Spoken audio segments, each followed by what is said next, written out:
BCom చేసినా సరే IT ఫీల్డ్‌లో నేను ఎంటర్ అవ్వాలి అనుకునే వాళ్ళకి 2 ఆప్షన్స్ అయితే ఉన్నాయి మనకి.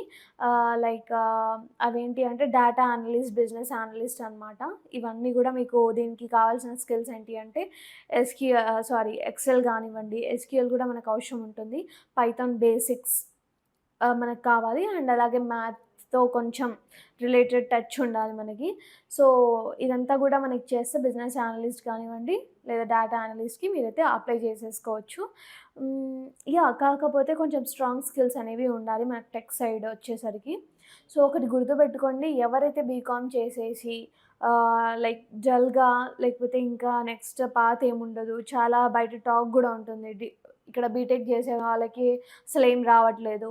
డిగ్రీ చేసావు నీకేమొస్తుందిలే, లైట్‌గా ఇంకేదైనా వర్క్ జూసుకో అనేసి చాలామంది చాలా సజెషన్స్ ఇస్తా ఉంటారు. అదంతా పక్కన పెట్టేసి ఒక్క పాయింట్ గుర్తుపెట్టుకోండి. మీ డిగ్రీ కంటే మీ స్కిల్ ఇంపార్టెంట్ ఇక్కడ.